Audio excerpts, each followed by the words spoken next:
Hello everybody, welcome back to my channel.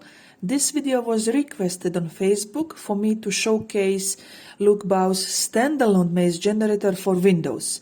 I'm not talking about maze generator that is included in the PowerPoint add-in, but standalone software that you can purchase on Gumroad. It is one payment kind of thing.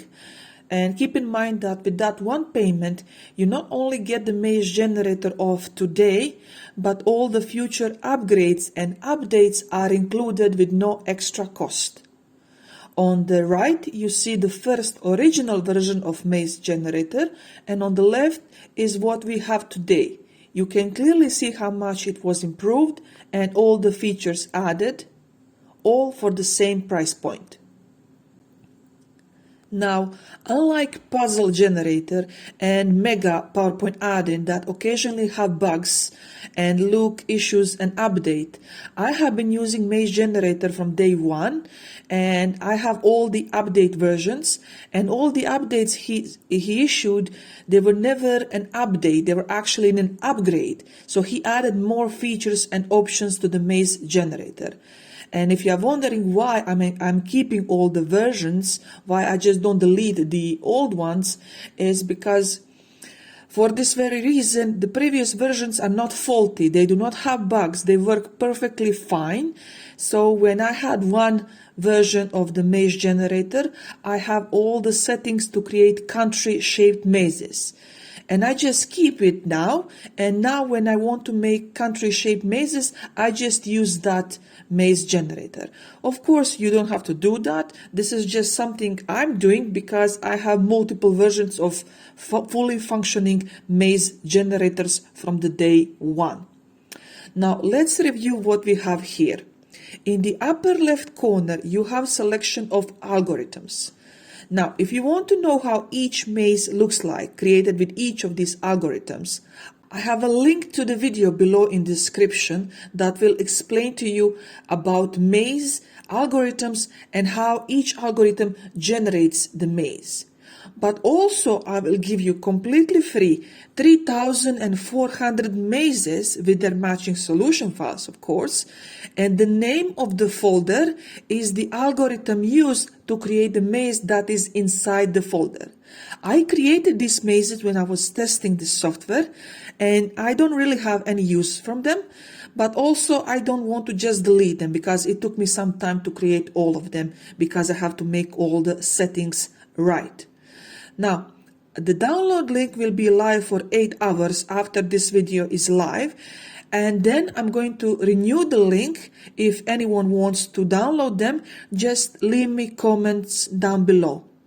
You can use these mazes commercially. The only thing you cannot do with them is to sell them to others because you are getting them for free, and that would not be fair. But if you purchase Maze Generator, everything that you generate with that Maze Generator you can sell. So you can sell it on Fiverr, you can sell it on Upwork, you can sell it on Etsy or Creative Fabrica, Design Bundles, Creative Market, Gumroad, wherever you want. You have 100% freedom to sell them commercially. So you have a full commercial license to use this tool. If you are not going to sell your mazes to maze enthusiasts, I would suggest you skip all the algorithms and stick to the recursive backtracker. So this one here, recursive backtracker. When it comes to algorithms and the way people perceive mazes, this is the one that creates the most common type of maze. If I'm going to pick another one, I would say go with Aldo's brother or Kruskals. Now, I'm not pronouncing these names correctly for sure, but if you want to pick the best one, the recursive backtracker is the best one. The second option would be between Aldo's brother and Kruskals, so between those two. The rest I would not touch. So if you don't care about that, just keep it always at recursive backtracker and you are good to go. Next selection is type of maze. Now, no matter what maze we pick, after we pick the maze, we need to set start and end of the maze. So where the maze is going to start and where it's going to end. You can pick here from the drop menu that your maze can start at any of the corner points on the border of the maze, or you can pick random. Now what random is going to do, it's going to pick a point that is inside the maze itself, so not on the edge of the maze. And if you pick random border is going to pick randomly a cell that is on the edge of the maze as a starting point. And you have identical selection drop menu for the end of the maze, for the exit cell. Now if you pick manual input, so if you click this one, you're going to have this option now activated, where you can actually select cells to be start and end points. Let's zoom in here. So the green one is the enter cell. So if I click on it, I cancel it. If I click on exit, I cancel it. And now if I click on enter, I can pick where the enter is going to be. So let's say I want enter to be here. Click on exit, and now pick where the exit is going to be. Okay. And now notice something interesting. We have enter arrow side. So from what side the arrow is going to point? So is it going to point from the up or from the left side? So you see here, because I have this corner here, the arrow can go either from the north or from the west. And that is why I have north or west option. I do not have south and east because south and east are not available. But if I cancel the enter point and I click here, it's not going to give me anything because I selected the enter cell that is not bordered. And same for the exit. If I do this, now I cannot pick the arrows to be drawn because I did not pick a border cell. So if I pick a border cell, it is going to give me an option where the arrow is going to point. So after you pick this, click OK. Another setting that is important, if you are making specific kind of maze, it is good that you name it properly so you can easily identify it. So this here is going to be a prefix of the maze image. So if I'm for example, I'm making a bunny maze, I can put here bunny maze, and then I'm going to have files that will be named bunny maze 1, bunny maze 2, bunny maze 3. Same goes for solution, bunny solution 1, bunny solution 2. And that is how you set the name of the file of the maze and the name of the file of the solution. So no matter what type of maze you pick, you have to work in this section here to set it up. So let's go to see what type of mazes we have. A rectangle grid creates a rectangle classical maze. So that would be this one. Now, if I want to make it harder or easier, I need to pick number of rows and number of columns. So the higher the number here, the maze is more complicated. Now, if I pick triangle, I still have the same two settings. And keep in mind, the triangle grid doesn't mean that the program is creating a maze in the shape of a triangle, but it is making a maze from the triangle grid. So if I click here to see it, you see now that the maze is actually created from tiny triangles. Let's click on this. Hex grid, same thing. It is creating a maze grid from hexagons. So it is not creating a maze shaped like a hexagon, but it is actually creating maze from the small tiny hexagons. As I click through this one, I have the same option here to pick the level of difficulty of the maze. But when I click on polar grid, I lose the second dimension. The reason I lose second dimension is because polar grid is a circle maze. Circle maze only has one dimension, and that is the number of rings. That is the diameter. So here, if I put size 5, that means my maze is going to have 5 circles, 5 circle rings. Let's see it. So 1, 2, 3, 4, 5. 5 circles. And now I can click enter to be here, exit to be here. If I don't like it, I click on enter and pick the entrance point, click on exit and click on the exit point. and click OK to approve it once you have finished. I'm going to cancel it because I'm just showing you now what to do. And now the most important one, because until now you could get some of these mazes in other programs, but nothing on the market at the moment is effective as masked grid maze in this generator. Now if you click on this one, this section here is going to become active. So if I click on masked grid, now I can use this setup here. Now mask configuration allows me to input single file or input as folder. What are these two settings? If I want, for example, a maze out of bunny, so let's see the bunny here.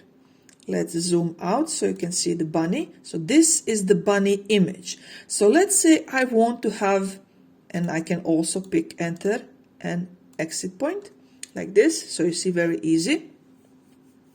So if I want 100 mazes created in this shape, in the shape of the bunny, I would pick input single file. I would select here, click on this tiny icon of folder to find where my image is and select it. And then I would type here under count 100. And click on generate, and that would generate 100 mazes in the shape of a bunny. But what if I have, let's say, an alphabet? So I have 26 plus 10, so 10 numbers. I have 36 images of standard alphabet, so A, B, C, D images. I would click input as folder, and then when I select this, I would pick folder here, and then here the amount I put, that is how many times is going to generate each individual image into a maze. So if I type 1, it's going to create 36 mazes. If I type 2, it's going to create 2 times 36 mazes. So it's going to go over all the images in the folder, and it's going to create mazes out of each of the image as per time you set it here. So if I would put 100 and I have 36 images, it would create 36 times 100 mazes. Ratio of the mask is best kept at 25. You can play with numbers and see what kind of solutions and mazes you're going to get, but it is best and recommended to keep the ratio mask at 25. Now this setting here is for the color of the image that you want to be converted into a maze. So I have two options, include color or exclude color. So with the include color selected, what will happen is, if I look at my maze, I have my bunny here, and if I pick exclude color, everything that is not black, so everything that is outside the bunny shape, is now a maze.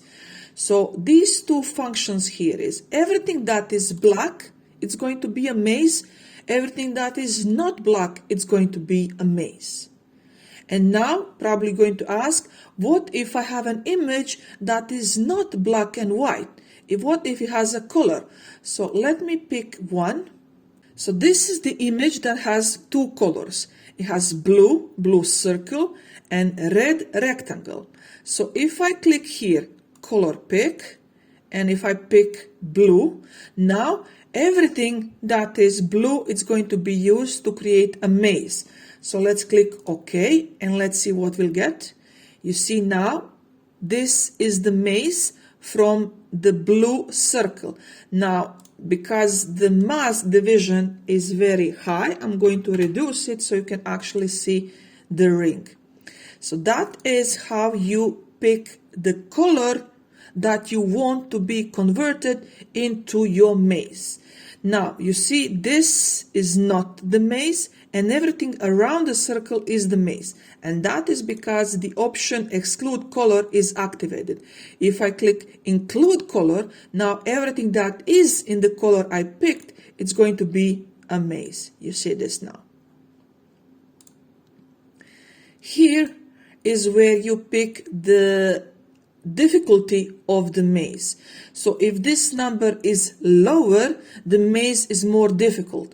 If the number is higher, the maze is less difficult.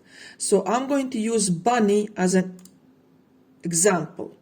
You see now we have a bunny, and you can clearly see this is a bunny, but this maze could be too difficult for kids and especially for toddlers.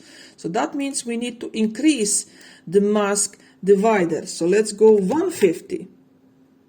Now look what happens with 150. You still have approximately the shape of the bunny, but it is being reduced.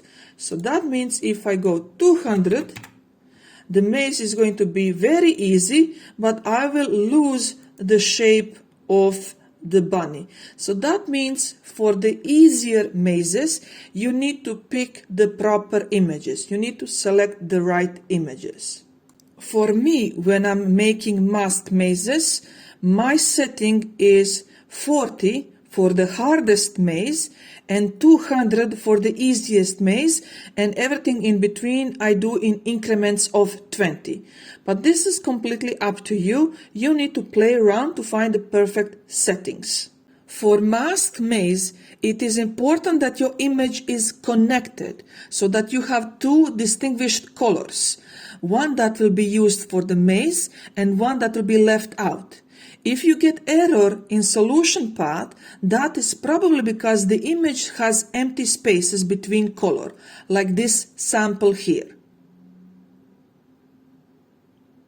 Last option that is available to you at the moment is to create numerical mazes. So if I click on rectangle and numeric, I will have start value option and then step. Step can be either summarization or multiplication. I can change the start value and I can change the step. What this is going to do is going to create a numeric maze, a maze that will be a grid filled with numbers, and then you have a starting point that is your start value, and then the user needs to reach the end by following the mathematical operation. So it could be 0, 1, 2, 3, 4, 5, or 0, 2, 4, 6, 8, or it can be multiplication. So it could be 3 times 3 is 9, times 3 is 27. So it is completely up to you, but this creates a numeric maze.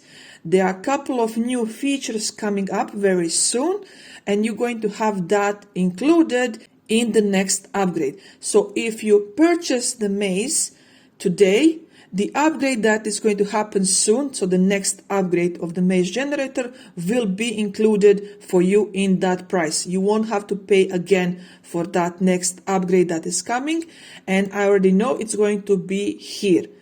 So it's going to be here. Let's try to make a set of mazes. So we have algorithm here selected. We have rectangle grid. We have 5 rows, 10 columns. Let's leave it as that on that.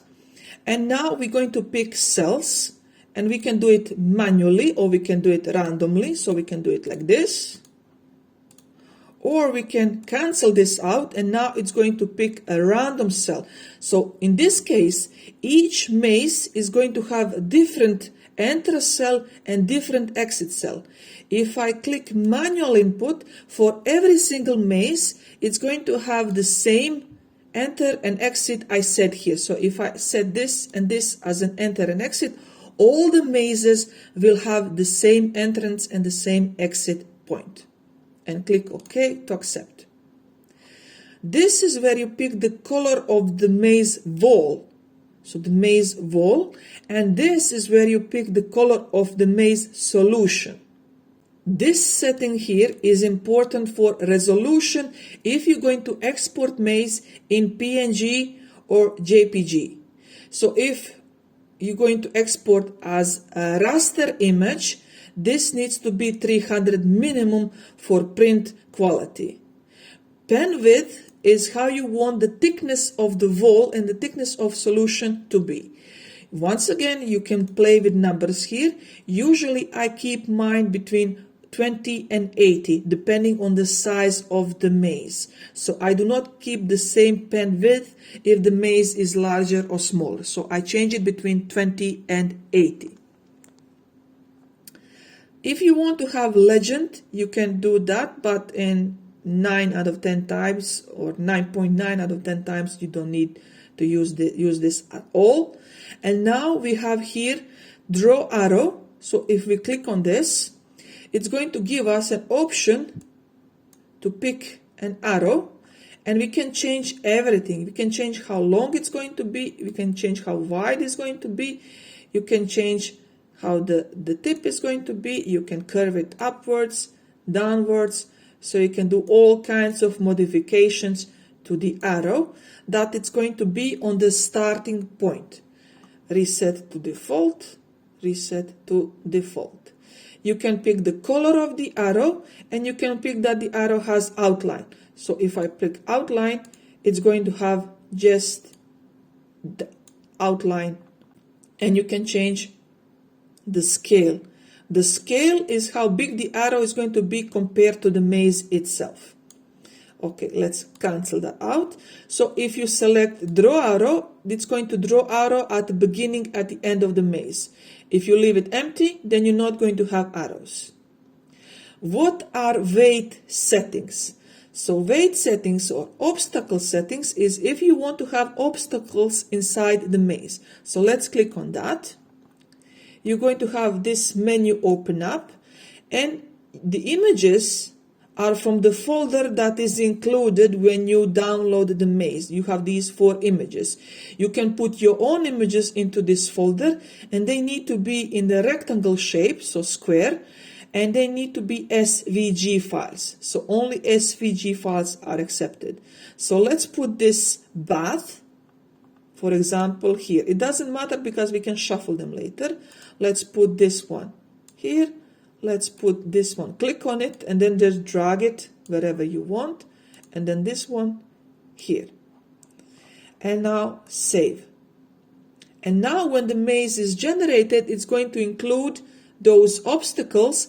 And then you can write a question that is going to be how many monsters are you going to meet on your path, or how many monsters you need to avoid to reach the solution. So this is completely up to you. I have this example. I put my fruits inside the program, and my question is how many fruits is Lucy going to collect when she's passing through the maze. So this is just an example how you can use the obstacle option in the maze generator.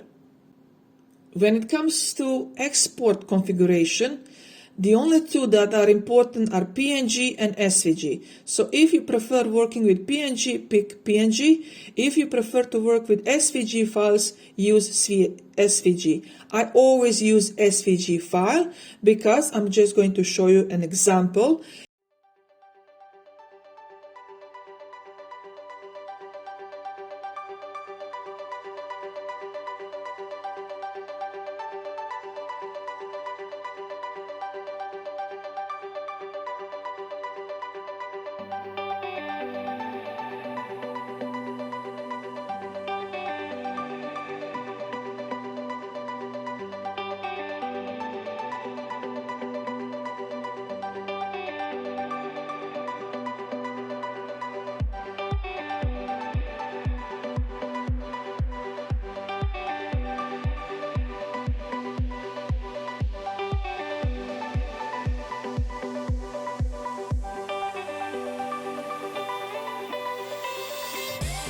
If you export maze in SVG, so that means as vector, what you can do is you can open the maze in Adobe Illustrator or similar program like Affinity Designer, and then you can change the wall of the maze with your own brush. For example, this one or this one. And this is how you can make the maze that was generated by Look Generator into something unique, something really special. So this is why I prefer SVG export, because it gives me the freedom of modification of the maze.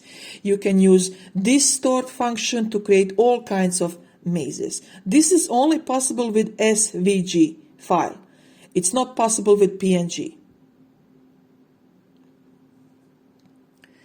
Now, to the distance or solution line, you can have it as a line, as a dotted line, as a fill, and as a fill with a distance color. So that means as the distance is increasing, the color is changing.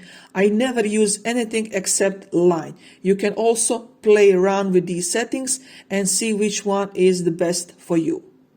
In the bottom left corner, you have longest path and max path.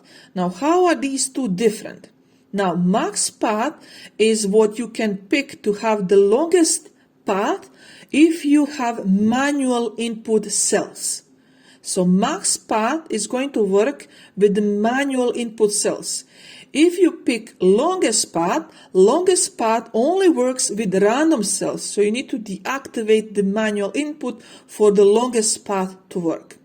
Also, if you pick only borders, it's going to create a random entrance point and only is going to use border cells. If you want to have a legend on the bottom, like for example created by somebody or created by you, you can activate it as well. So every page is going to have this on the bottom. So you can also add that. So once you made all these settings, it's going to generate mazes in two folders. Why do we have two folders? In one folder, it's going to put mazes, and the other folder is going to put solutions. Why do we want mazes and solutions in the separate folders? The reason why we want mazes and solutions in separate folders is if you have puzzle generator, so generator that is PowerPoint add-in, you can easily import these mazes with that puzzle generator. So for example, if I want one maze per page, I would import them using this folder and I would set one image per slide to be imported. And then I'm going to run the program again, and then I'm going to pick 6 images per slide. And then it's going to import 6 solution images from this folder and put it on one slide. So that is why you have this split between maze folder and solution folder. This is so you can easily import different amount of mazes into the PowerPoint slide. On the bottom, you also have one core and multi-core option. I always keep it on the multi-core. Multi-core is speed of the creation of the mazes. So of course, multi-core is going to be faster. Also note that creating 1000 PNG mazes is almost 10 times longer than if you pick 1000 SVG mazes. So let me show you an example here. So I have my settings here and I'm going to pick 1000 SVG mazes and I'm going to click generate. So look how long it took him. So under 000013.3. And it generated 1000 mazes and 1000 solutions. So that was SVG. Look what happens when I have everything the same, but I select PNG and I click generate. So you see, it's taking him time.